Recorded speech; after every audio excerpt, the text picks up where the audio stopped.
श्री इमरान मसूद। माननीय सभापति महोदय, महामहिम राष्ट्रपति महोदय के अभिभाषण पर आपने मुझे बोलने की अनुमति दी, मैं आपका आभारी हूं। महामहिम ने अपने संबोधन में स्वास्थ्य जैसे महत्वपूर्ण विषय पर मात्र 10 सेकंड 15 सेकंड के अंदर अपनी बात समाप्त कर दी। मान्यवर, 55 करोड़ भारतीयों को आयुष्मान योजना में पात्रता थी। 25,000 जन औषधि केंद्र खोले जा रहे हैं और 10 वर्ष से ऊपर के नागरिकों को भी प्रधानमंत्री आरोग्य योजना में पात्र बनाने का निर्णय लिया गया। लेकिन मान्यवर, इसके साथ ही एक और बात जो बार बार कही जा रही है कि जिस परिवार के अंदर 6 यूनिट होंगी केवल उनका ही आयुष्मान कार्ड बनेगा। एक तरफ जनसंख्या नियंत्रण की बात होगी और दूसरी तरफ जिनके ज्यादा बच्चे होंगे केवल उनका ही आयुष्मान कार्ड बनने का काम होगा। आयुष्मान योजना के अंदर जब आप प्रगति का जश्न मनाते हुए इस चुनौती को भी स्वीकार करिए कि इस योजना में लगभग 34 करोड़ कार्ड जारी किए गए, जिनमें से 6.5 करोड़ 80 लाख लाभार्थियों को उपचार मिला। 55 करोड़ में से अभी भी 20-21 करोड़ के लोगों को कार्ड इस योजना के शुरू होने के 6 वर्ष 6 माह के बाद भी देश के अंदर नहीं मिल पाए। मान्यवर, एक ही टेलीफोन नंबर के ऊपर जिस प्रकार से लाखों कार्ड, एक टेलीफोन नंबर के ऊपर लाखों 7.5 लाख आयुष्मान कार्ड बना दिए गए।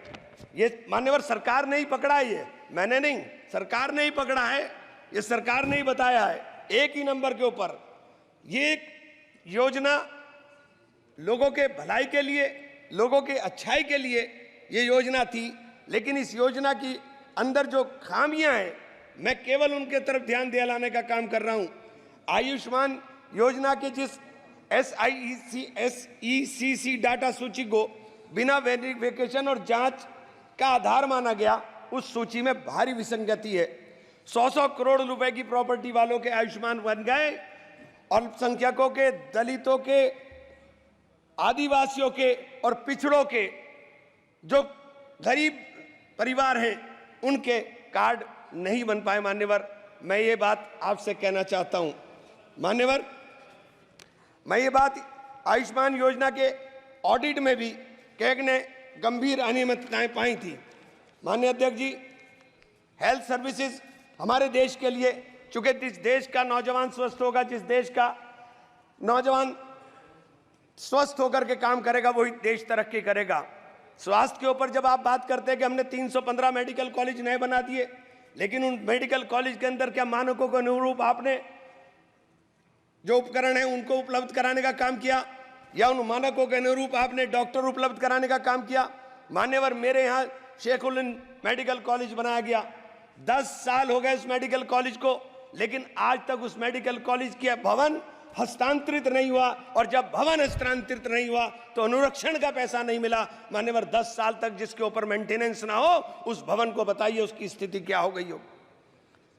मेडिकल कॉलेज बना दिया है, लेकिन मेडिकल कॉलेज के अंदर डॉक्टर नहीं है, एक भी सुपर स्पेशलिटी विभाग नहीं है। आप कह रहे हैं मेडिकल कॉलेज है, कोई सुपर स्पेशलिटी नहीं है, और जब सुपर स्पेशलिटी नहीं है तो फिर मरीजों को बाहर जाना पड़ेगा। मान्यवर, बड़ा चारों तरफ से घिरा हुआ, 3-3, 4-4 प्रदेश से घिरा हुआ क्षेत्र है मेरा। जब मेरे जैसे क्षेत्र जो समृद्ध क्षेत्रों के अंदर भी लगता है, वहां पर उस मेडिकल कॉलेज का, सरकारी मेडिकल राजकीय मेडिकल कॉलेज का ये हाल है, तो देश के अंदर क्या होगा? मान्यवर, इस तरफ ध्यान देने की जरूरत है। इसी प्रकार से आपने विश्वविद्यालय का है, विश्वविद्यालय मेरे माशा कुमरी विश्वविद्यालय खोला गया, 4 साल हो गए, लेकिन आज तक शैक्षणिक सत्र पूरा तरीके से स्टार्ट नहीं हो पाया। मान्यवर, पूरी बिल्डिंग आज तक नहीं बन पाई। मान्यवर, पूरा पैसा नहीं मिल पाया। आपके केंद्रीय विश्वविद्यालयों में जिस प्रकार के 45 केंद्रीय विश्वविद्यालयों में 30% से अधिक शिक्षण पद खाली पड़े हुए। मान्यवर, 30% से अधिक। एएमयू एक बहुत बड़ा शिक्षण संस्थान है जहां शिक्षकों का अभाव है, उसका फंड लगातार काटा जा रहा है। किशनगंज के अंदर उसकी जो ब्रांच थी वो ब्रांच ऑलमोस्ट बंद होने के कगार पर आ गई। मान्यवर, इन संस्थाओं से गरीबों के बच्चे पढ़कर निकल रहे हैं। मैं आपके ध्यान इस तरफ जरूर दिलाना चाहूंगा कि जब नीट की परीक्षाएं कैंसिल हो जाएं, जिस प्रकार से बार बार पर्चे लीक हो जाएं, तो सरकार को इन चीजों के ऊपर ध्यान देने की जरूरत है। मान्यवर, देश का नौजवान आज परेशान है, चाहे वो अग्निवीर के नाम पर हो, चाहे वो नीट के नाम पर हो, और चाहे वो उद्योग धंधों के नाम पर हो। जब आप उद्योग धंधों की बात करते हैं, आप कहते हैं कि हमारी सरकार 5 ट्रिलियन इकोनॉमी की तरफ जा रही है, लेकिन मान्यवर ये नहीं बताने का काम करते कि 5 ट्रिलियन इकोनॉमी के लिए 10% से अधिक की ग्रोथ रेट चाहिए। आपकी ग्रोथ रेट क्या है साथ मान्यवर, जब मैं आपका ध्यान इस रोजगार के गंभीर विषय की तरफ रखूंगा, राष्ट्रीय सांख्यिकी मंत्रालय NSO द्वारा असंगठित क्षेत्र में उद्यमों के सालाना सर्वे में जो चौंकाने वाला तथ्य है वो ये है मान्यवर के जुलाई 2015 से सितंबर 2023 के बीच भारत में लगभग 18 लाख फैक्ट्रियां बंद हुई हैं, जिसमें 54 लाख से अधिक लोगों की नौकरियां चली गईं। विनिर्माण क्षेत्र में असंगठित व्यक्तियों की संख्या 157 लाख से घटकर 178.2 रह गई, जो 9.3% गिरावट है। मान्यवर, ये छोटी छोटी जो फैक्ट्री हैं, ये असंगठित क्षेत्र के उद्यम थे। इन असंगठित क्षेत्र के अंदर कुल 10 करोड़ 96 लोग काम कर रहे हैं। मान्यवर, ये सरकार के आंकड़े हैं। मैं इसलिए ये बात कहना चाहता हूं कि जब आप 5 ट्रिलियन की बात करते हो तो आपका निर्यात और आयात आपको देखना पड़ेगा कि आपके आयात के ऊपर निर्भरता कितनी हो गई है। निर्यात लगातार आपके देश के अंदर घट रहा है। मान्यवर, मेरे यहाँ काष्ठ कला उद्योग है, पूरे विश्व के अंदर सहारनपुर का फर्नीचर जाना जाता है। हमारे यहाँ 1500 करोड़ का कारोबार होता था, लेकिन 1500 करोड़ का कारोबार घट करके 800 करोड़ पर आ गया। मान्यवर, जब 800 करोड़ पर मेरे अकेले एक डिस्ट्रिक्ट के अंदर कारोबार आ रहा है, मान्यवर 650 जिले हैं इस देश के अंदर, 650 से जिलों से अंदर क्या स्थिति होगी। मेरे यहाँ दूसरा काम हौजरी का चल रहा था। हौजरी का भी पूरा का पूरा देश के अंदर हमारी यहाँ से सप्लाई होती है, लेकिन हौजरी के उद्योग के लिए हमारे यहाँ किसी प्रकार का कोई नहीं। अगर टेक्सटाइल पार्क, मान्यवर मेरी मेडन स्पीच है और आपसे अनुरोध है कि मुझे कम से कम 5 मिनट दे दे, कम से कम। मान्यवर, टेक्सटाइल और गारमेंट पार्क हमारे यहाँ अगर बनाए जाएंगे तो इनमें 2.5 लाख लोग रोजगार के अंदर लगे हैं। इन लोगों को रोजगार मिलने का काम होगा। अगर इनको रोजगार मिलेगा मान्यवर, तो मैं ये कहना चाहता हूं, आप जो 5 ट्रिलियन का लक्ष्य लेकर चले हैं, जब तक नौजवान को रोजगार नहीं मिलेगा, जब तक आप उस लक्ष्य को प्राप्त नहीं कर सकते।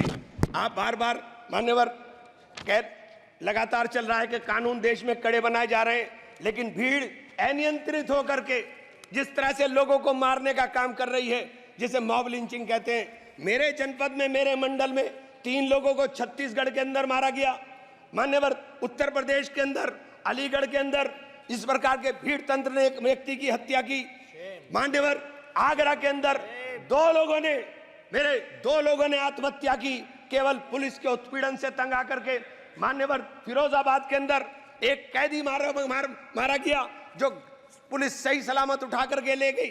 जो ये हालात देश के अंदर बन रहे हैं, आप कानून सख्त करने की बात कर रहे हैं। मान्यवर, ये कानून सख्त करने से केवल काम नहीं चलेगा, उसके ऊपर अमल करने से काम चलेगा। मान्यवर, अमल होना चाहिए। Please conclude, please. 2 मिनट मान्यवर, बस 2 मिनट में कर दूं। अगर आप मैं आपसे मान्यवर जरूर एक बात जरूर कहना चाहूंगा। मेरे क्षेत्र में मां शाकुंभरी बहुत बड़ी सिद्धपीठ है। बाहर 10 साल से मान्यवर, पिछले 10 साल से दिल्ली यमुनोत्री नेशनल हाईवे अधूरी स्थिति के अंदर पड़ा हुआ है।